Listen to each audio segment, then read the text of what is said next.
Hallelujah.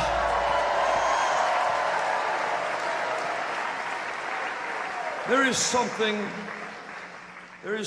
that we must do and we must know. And the Lord has spoken to me very clearly about tonight. And I want you to understand something, that what we're facing right now is a time in history that no one has ever lived to see before until right now. Now, the prophets saw it in the days of old, but no one lived to see it until now. See, you were born into a world you were not created to live in. See, you were born into a world that had already fallen. Now, the Lord said to tell you something, so I'm going to tell you.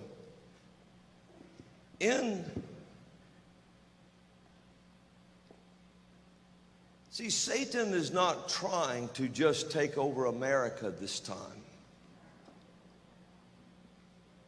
America's in his way.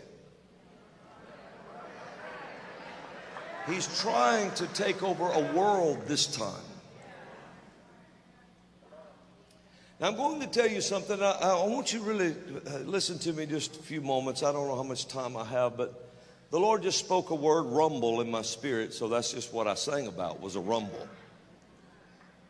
And just so that you know, Florida and Tennessee is about to come together in a big way, because revival blew in off the sea and it arrived in Tennessee.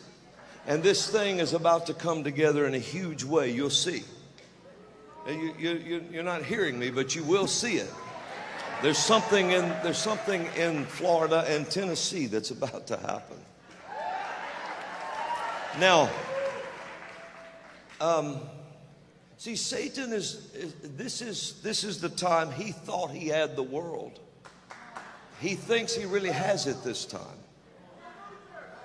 Now, what I'm going to tell you is this. Lord, how you want me to say that? I'll say it any way you tell me. See, Satan fights in cycles. He's not a very powerful being. If he was the hot rod he claimed to be, he would have killed you 2 seconds before you got saved. But all he could do was wait till you got saved and then tell you you didn't get saved. Yes, it's the truth. Now, I want you to really watch this now, because I'm going to have to go quickly here. A long time ago, there was a king who had the crown over a nation, but everyone knew his wife had the power. During their time, the killing of children proliferated huge. During their time, there was a huge land scandal. Someone came up murdered during that scandal. It had to do with a vineyard. During that time, this king was wounded, but he managed to stay up until the end of the day. And then when he died, they washed his chariot clean, and the dogs licked up his blood. Now, fast forward in history, and there was a president in this nation. He had the authority, he had the title, but everyone knew his wife had the power. During their time, the killing of children arose huge. During their time, there was a huge land scandal. During their time, and right after and during the land scandal, someone came up murdered. Right after that happened, they vacationed in a vineyard called Martha's. During his time, he was wounded in the middle of his second term, But he managed to stay up until the end of his term. He was impeached, but he never left office. During his time, finally, in the old king's life, when he died, his wife decided she was going to run the nation. So she went back to run the nation. And when she did, the Lord raised up a war captain to come against her. So now when this war captain came against her, everybody knew this war captain because he drove so recklessly. They looked at him across the field coming at him, and one said, "Who is that?" He said, "I don't know. He drives like Jehu because he's reckless." So this war captain, he debated her, and they threw her off the wall. And the Bible was very specific about this, and it was the most unusual thing. It says that 2 or 3 eunuchs. It's usually very specific, but it said 2 or 3 eunuchs stepped out and threw her off the wall. When she landed on the ground, her blood splattered against the wall, and the dogs ate her, all but her head and her hands. So here it is. This war captain goes ahead and takes over. He begins to bring the nation around. He rids the nation of Baal worship. He did all of that. Now I want you to really stay with me a minute, because I've got to jump on something, because I don't have a lot of time. And so, are you interested, or should I just? Okay. So he rid the land of Baal worship, and they had peace 28 years. 28's the number of eternity. So they had peace for 28 years. Now, let's fast forward again. When the king that you all knew of, when he left office, they washed his office out as if he had never done anything wrong. And the blue dogs licked up his blood. So she decided she's going to run the nation. So she eventually comes out and begins to debate. When she starts to debate, God raises up a war captain, just like in the old days. In the old days, the war captain's name was Jehu, son of Nimshi, which means freed from restraint. There was a modern war captain raised up. His name was John McCain, and he was famous for being freed from prison. And it was an exact parallel. And Satan can only fight in cycles. He's not a supernatural being. He fights in cycles, and he watches cycles. And he knows prophetic cycles. And he watches them very close, because he's a fallen being. So now he watches these prophetic cycles, and he began to notice one in 92. Now, what happened in this prophetic cycle?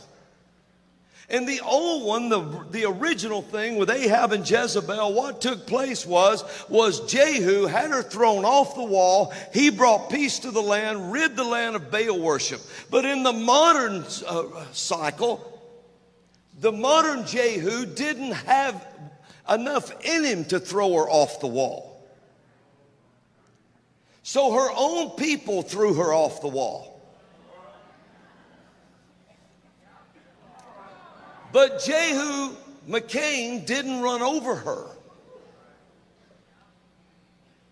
Right there, Satan took a cycle, and one of the eunuchs became president. You're not listening to me. One of the eunuchs became the president, and the 28 years of peace were lost. That's why during Barack Obama's presidency, you felt like you had your head in a bag screaming and no one could hear you. It's because it was a time that wasn't supposed to happen for another 28 years. But of course the church didn't know it was coming because they voted all the prophets out. And there was no one to see it. Now you say, why are you telling me all of this? Because of this. There's something in warfare, and that's what I am as a warrior. See, I realize that I'm probably a little different than a lot of folks. But I'm a warrior. I eat and sleep that. And I'm going to tell you, there is something called the art of war. I want you to really pay attention. During the art of war, it's called ideological subversion. And what it means is to change the perception of a new reality. The Soviets were absolutely expert at this.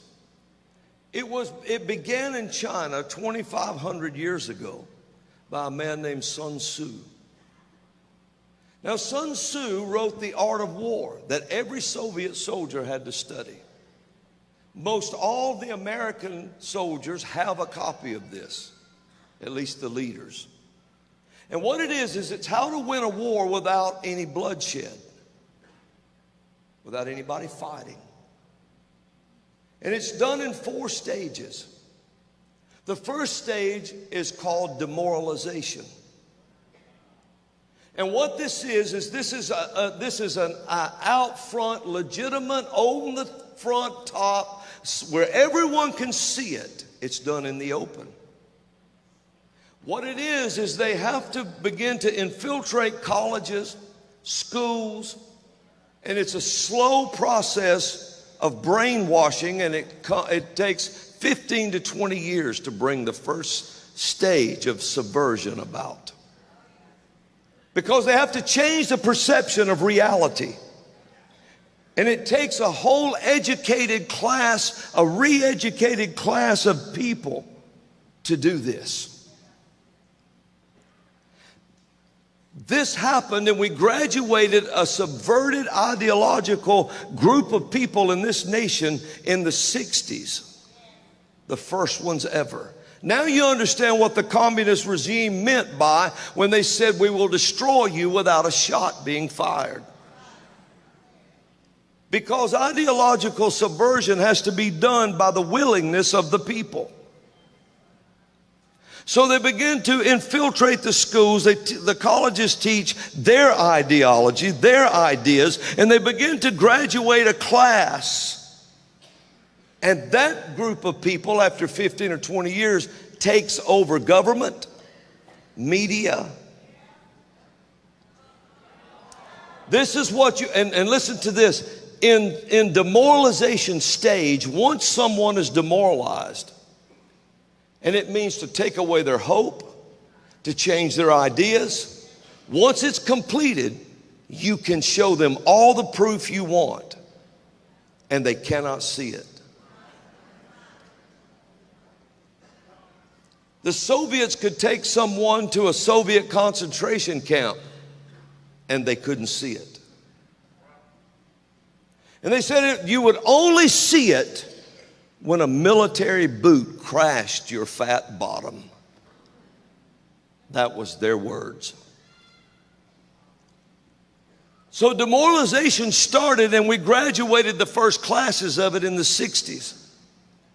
This is why you see newscasters on television right now, that when you look at them and you tell them the truth in black and white, you show them pictures, you show them ideas, they look at you like a dog at a new pan. They just kind of turn their head like this and they look. It's because you're dealing with a subverted mind who absolutely believes what they're saying.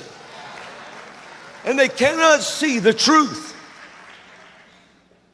Once a nation enters into demoralization, and once that stage is complete, and it takes 15 to 20 years to do that, now you'll understand why Barack Obama said what he said in his interview in Peru once he wasn't the president anymore.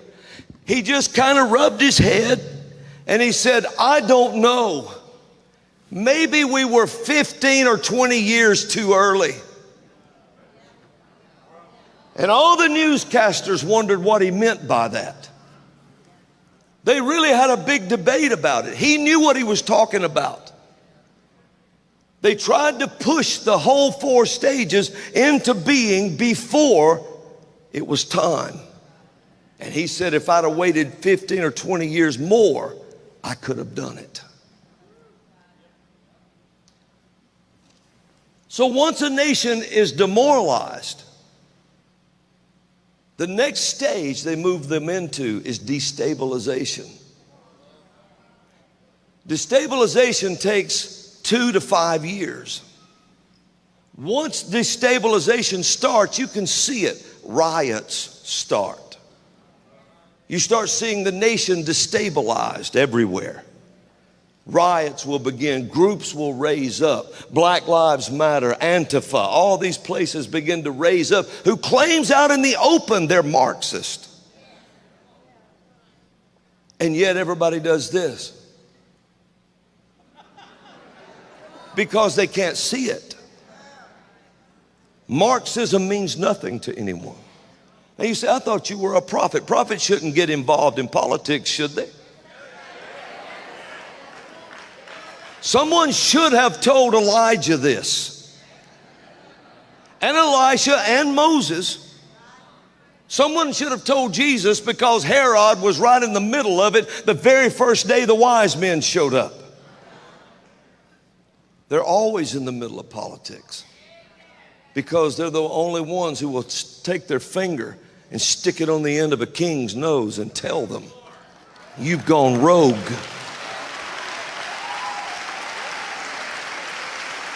So I want you to stay with me a minute now. I know. Brother Robin, you're too hard. You're just too hard. You're different than most people. I understand. Watch this. So once the destabilization starts,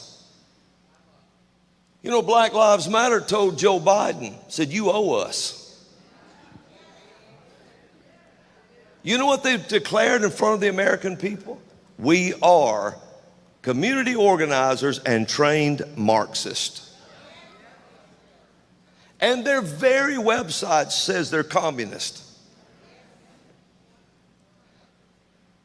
But people can't see it because they're demoralized.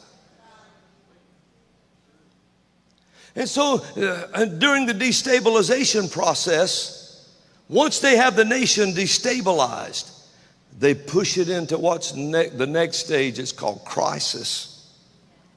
They have to push it into crisis. Now, this is what is said, that once you get a nation into the crisis mode, there's no coming back. You cannot pull them back. Once a nation is completely destabilized, completely demoralized, and you throw them into a crisis, it takes about 2 to 6 weeks to do that. And then they said there's no pulling back. The only thing that will pull them back is a civil war or a foreign invasion. Now, that's the only thing. And this is why you saw we invaded Grenada. They were in the 3rd stage of subversion, and a foreign invasion had to come and rescue them. A lot of people didn't even know that. When Czechoslovakia moved into the final stage, it's called normalization. Comrade Brezhnev in those days said, brotherly Czechoslovakia has been normalized when he rolled tanks down their street.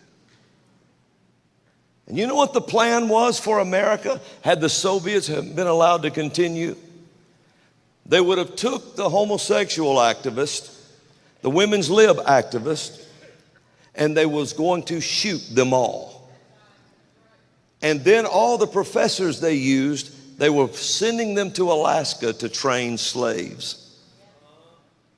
That was their real plan. So when America started and they started demoralizing us, destabilizing us, and then on January the 6th, I was standing in front of the Capitol in Washington when they tried to throw it into a crisis mode.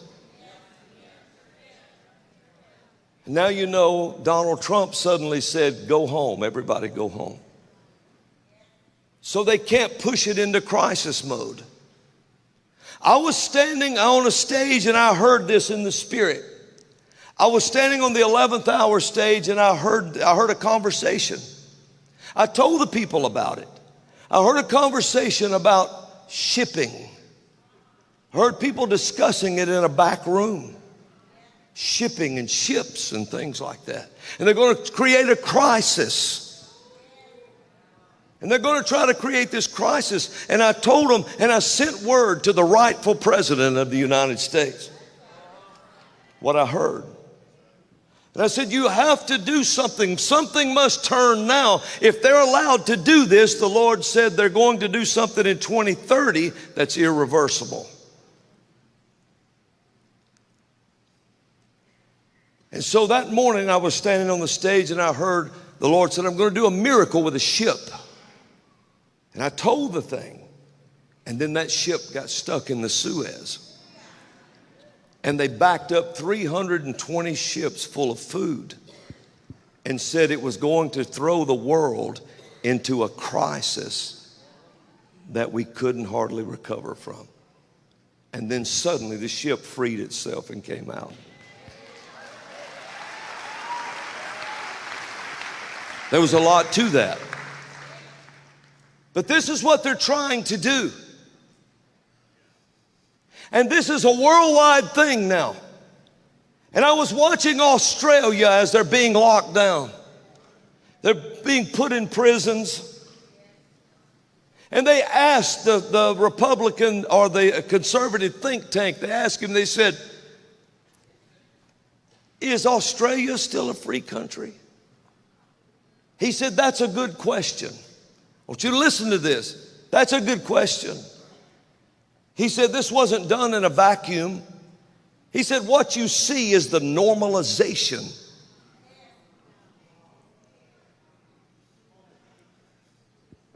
All of the jab was a crisis. It was to throw you into a crisis, throw the world into a crisis, throw every nation into a crisis so that the next thing would be a normalized situation. I'm alone in here. There's nobody listening to what I'm telling you. You say, oh, this is just a political. No, it's not a political speech. I done told you I heard in the prophetic what took place. And now they're talking about the world's being normalized. They figure it's a crisis now to a point that you can't come back. I'm not making, this is exactly what's being talked about. They think it's a crisis already. It's one mask, two masks, three masks, and then one jab, two jab, three jab. Everything's got to keep going, keep going, keep going. It's all about to make you into a crisis mode over the tiniest killing machine on the whole spectrum of death. They know they're doing it. The new variant causes the sniffles. But people are lining up for it. Folks, I'm going to tell you something. God speaks to His church in their spirit, but He speaks to the rest of the world in their DNA. And encoded in their DNA is a cry for freedom. All over the world. It's in a human DNA. You were born free. You were born free. You were born free. That's in every human's DNA. You were born free. I've got to choose my words right. So the only way Satan can figure, you have to remember, as a man thinketh in his heart, so is he. The only way he will make a slave and keep a slave is to change that DNA.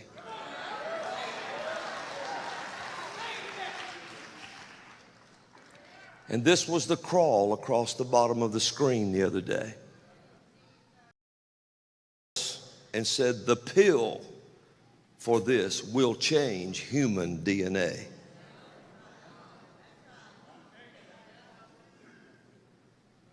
Now, what's going on? The world is in a crisis mode. The only holdout as a nation